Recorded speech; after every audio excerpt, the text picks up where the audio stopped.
Greetings, goblins and geist. I'm Jake. And I'm Blake. And welcome to The Cloudpost. So today we are shuffling up a dredge deck. Yes, this is a dredge deck I found online.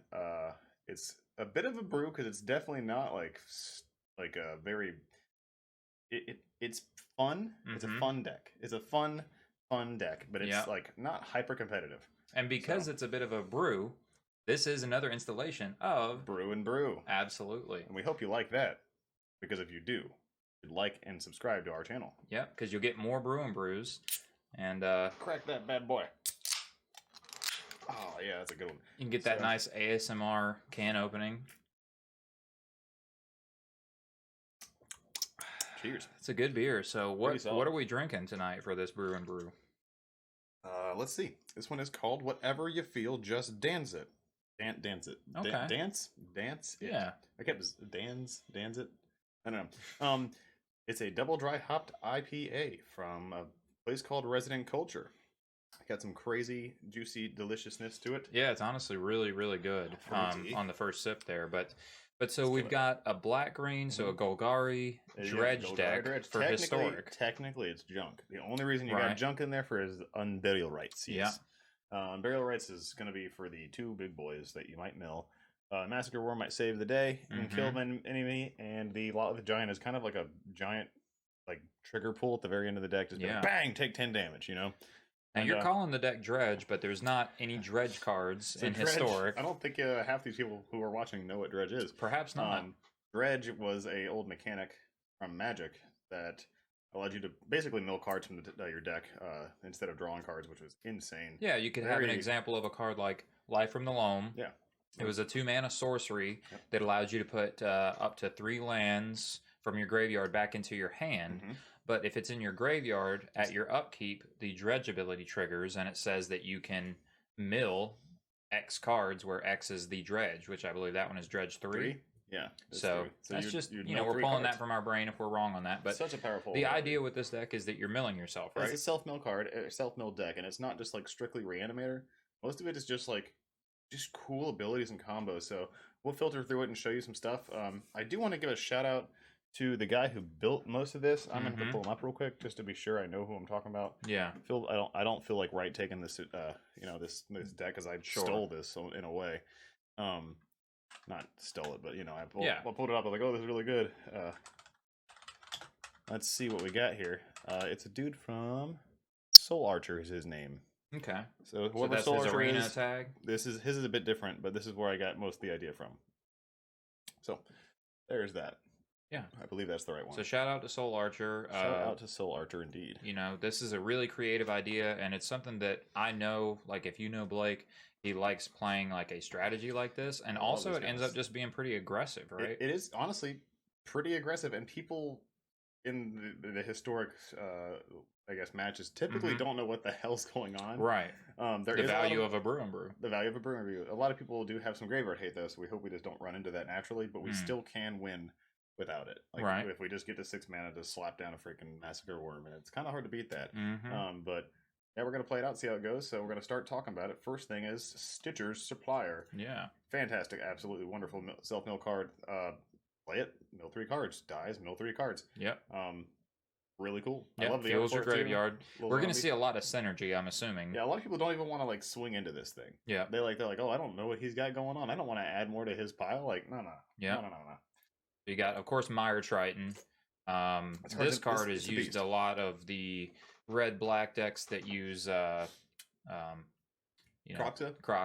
Yeah. But yeah, Death Touch, that makes them not want to block it too, right? Yeah, no, Kroxa was actually wonderful with this card, but this card, I actually thought about putting Kroxa in the deck and making it Jund. Right. Maybe in the future. Meyerton, absolutely wonderful. Death Touch is stupid good, and the life gain comes in handy. Then you've got Undead Butler, which I hadn't seen this card as much, but he's not really used for the second ability as much. I mean, you can for a niche thing or whatever. He's really just to mill 3 cards when he enters. Yeah, and he's a blocker. Yeah, he's a blocker. He's got a little bit of a fat butt too. It's all right. Yeah. You can use him to get another card to help mill more. If say you had another Stitcher Supplier in the graveyard, just pull him back, but then you have to exile this guy, which doesn't really work well with a lot of the Giant. We'll talk about that later. Yeah. Move on down, the Glow Spore Shaman, which enters the battlefield, mill 3 cards. Get a land back on top of your library if you want to. This one's a super good one because it's a 3 power. You know, obviously, yeah, it's 1 toughness, but at the same time, if you're trying to swing with all these little creatures, and then she goes hard. Yeah. She definitely goes hard. And I like the bonus. The land is good. Sometimes you want that land to be back on top of your library. It's cool because there's a lot of cards that are like, you can mill and you know it's on top, or you can be like, okay, I'll draw my land and then I'll mill the next cards. Because if you're drawing your land, you know you're milling stuff that's like valuable to mill. You don't want to mill your land; it doesn't do anything for you. Yeah, you need to still make your land drops like any deck. Yeah. So, Grizzly Salvage. And this deck doesn't run a lot of lands, so you'll get them anyways. Yes. Through these effects. Like Grizzly Salvage as well will get you a land. This is an old card too. Classic. We remember when this came out. Good old original, not original Ravnica. It's funny, we say old card. There may be some people watching that are like, because we started playing, gosh, I didn't start 2011, 2010. Yeah, like original Innistrad came out. We were playing a little bit before that, so not that long in the grand scheme of how long Magic's been around, but super long. But still, we were around when this card came out. We don't own anything worth a shit ton of money because we weren't around during 93 and 94. Right. Well, we were, but we didn't play Magic. We didn't have alpha and beta. We were cards. babies. Yeah. Babies. But Grizzly Salvage is it's a neat card because you're looking at 5 cards deep. See, I actually didn't have this card in the deck originally when I was playing around with the tech of it, and I was like, gotta put it in. It's just too freaking good. And the selection is so powerful, I would think. It's 5 cards. 5 freaking cards. Take the land or creature that you want from them. Yep, put it in your hand, but you typically leave the creatures in your graveyard and they'll bring back a land to your hand and then play a land and go from there. Go on down to Witherbloom Command. This has got to be a powerful card. This card's just so techy and cool. You mill 3 cards. You almost always will mill 3 cards with it. The only thing bad about it is its sorcery speed, right? Which isn't really bad. It's like 2 mana, whatever. The second thing is destroy a non-creature non-land permanent with 2 CMC or less. Just solid. Freaking powerful. Yeah. Especially against something like so. When I said there's a lot of graveyard hate, a lot of the graveyard hate is artifact stuff. Yeah. And this just nukes it. Yeah. And you have 4 of them. You pretty much see an answer to them. Blows them up. Doesn't matter. They're gone. You can also kill a creature with it if they have 1 toughness. Yeah. Super cool. And you can drain. You can drain. Honestly, most of the time I use it, since the deck is slightly aggro, I use it to drain and mill 3 cards. Almost 90% of the time. Because you get 2 of the abilities. Yeah, because those are the 2 abilities that you get to choose that do not care about what your opponent's doing. Guaranteed you're going to get those. Yeah. And so that's typically what you cast. That's the baseline, so that's cool. Yeah, it's pretty great. I honestly absolutely love this card. And I've used it even in standard when it came out. I was like, oh, this is cool. I love the black green cards. Well, the commands are fun. Cool. Commands are fun. And so we're going to go to the 3 mana, 3 CMC, so and you've got some cool little synergy Demonic here. Embraces. Demonic Embrace is one of the cooler cards in the deck. I love this card because people do not see this coming. Yeah. They're like, oh, enchant creature. It gets +3, +1, and has flying. Hit that thing with a Glow Spore Shaman, and you have a 6/2 flyer. It's like, they better have removal for it at that point. And it's in an aggro deck that slaps. And it's funny because the way that these creatures are these on their own little dirtily creatures, you don't care if people are using removal spells on them. No, you do not. You do not care. I mean, and this has more synergy with that because if this goes to the graveyard, you can still cast it. Yep. And you cast it by discarding a card. So if you have a dead draw or one of the lands that you keep pulling back to your hand, or one of your fatties, your top end cards, you just pay 3 life, discard the card, and you get it back to your hand. And just yeah. You are playing 1 Agadeem's Awakening, which is perfect value for this deck. And the only reason I'm really playing it is because it can come in handy, and it has here and there, but it's so mana heavy. It's like, well, right, like, getting to 5, you're pretty much trying to kill them by then. So, yeah. And this card is my really cool. Favorite card in the whole deck. Yeah, absolutely adore Creeping Chill. If you mill it, you just get to cast it for free. Yeah, and it's like, what, 3 damage, dude? So yeah, it's and you can race 3 damage decks. to them, 3 life for you. This deck races aggro decks because you're gaining a lot of life with it. You also have blockers. You gain life from the meyerton. You gain life from Witherbloom Command. You gain life from this thing. It's just good. Yeah, good against mono red. Yeah, I think at least you have a fair chance against mono red. Yeah, absolutely. If you really take a look at this card, though, you see something very nasty is chasing him. Oh yeah, and I don't shadow. know what it is, but it looks like a very, very creepy spider monster. Oh boy, yeah. But yeah, this card is actually one that is used in older formats that are not on Arena. So course, I have seen it. People use it in Dredge in actual modern. Dredge, yeah. But it's just too good. It's a bolt. It's a free bolt. Well, it's better than a bolt. It's a lightning helix. Right. Now you can't obviously hit creatures, but still. No, just face. Yeah. Just face. Yeah. Which is still very, very good. Yeah. And you know what I kind of wish was in here? Bump in the night. Then I would definitely make it John. Yeah, and we did talk about that, and it's just that I think we talked about that the flashback cost on Bump in the Night is more than you would think, but at the same time, but so you're running 4 of Reanimator cards. And this is the coolest Reanimator card that was ever printed, and the reason being is because you can cast it from your graveyard. Yeah. Wow. Yeah. What is that? Yeah, some people would make the argument that Reanimate itself is cooler, but yes, the fact that this has flashback is super cool.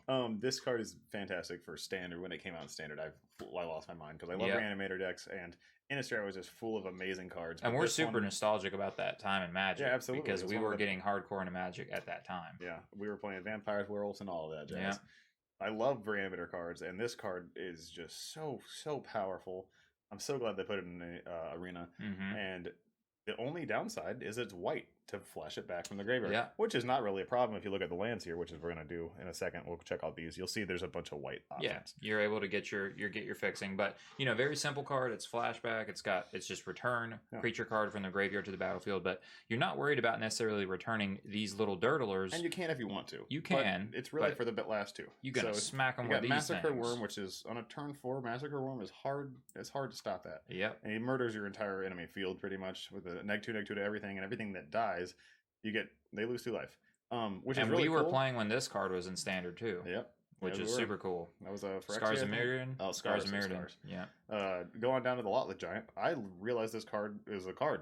This is actually when I've seen you pilot this deck, and this is like the finisher. It's my favorite ending to the deck for sure. It's like because people don't realize what it does. They think it's a 6/5 when it hits the graveyard. People don't look at the card. They don't read the cards. Read the cards, people. Because this card just shoots them in the face. If you have 10 creatures in your graveyard when it enters the battlefield, it's going to deal 10 damage to their face. Yep, and if you've got to poke in with your little attackers, and then you've done a couple of crippling chills, they should be all of a sudden. This just wins the game. And if he doesn't, then you swing 6 next turn, which is like, ouch. Yeah. But you have to be careful with this card. Because when it'll say how many creatures are in the graveyard, but it includes him. So when you reanimate him, it drops 1 less. Yeah. So you don't, if it's 10 cards in the graveyard and you reanimate him, if you think you have exact, you don't. Yeah. So you got to be a little careful with that. I haven't messed it up because I'm like, I figured it was 1 less when I first did it, and I was like, let's check, and it was. I was like, okay, cool. Right. Because as the ability resolves, he's entering the battlefield. Yeah, so he's not in the graveyard. Yeah. Check out the lands real quick, because that's almost everything. So you got your mana base. We got 1 plains. You're That's running just for Fabled Passage. Yeah. You're running 1 hive. Because we're trying to mill these out of our hand, or fetch them out. Yeah. We got hive. We got a swamp. We got a swamp. Forest, an abandoned mire, which that's going to be smart in this deck.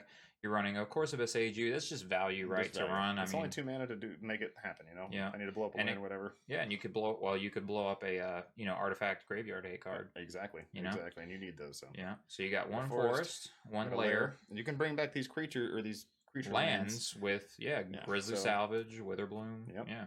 Dark Boar, Pathway. So how many of these are you running? 2. Just 2. 2 flip lands. 3 tombs. I probably should run another tomb. I'm missing 1, so don't look at me. We've got Triome. He cycles. It taps for 3. It's hard fetchable. Yeah, 4 of them. Yeah, that's a great play in this. Obviously, he's the winner. Yeah. And then you have Fabled Passage, which is and how many of those? 3. 3 passages. So a lot of the time you just mill it. Yeah, like it just gets milled. You're not going to hit them all. Like if you do hit them all, it's like whoa, I've got all my basics. Honestly, you could probably change the land in the deck, but it hasn't screwed me over yet. So I'm not too upset about it. But that's the deck. So check it out, or check out the game next, and see you soon. Yep.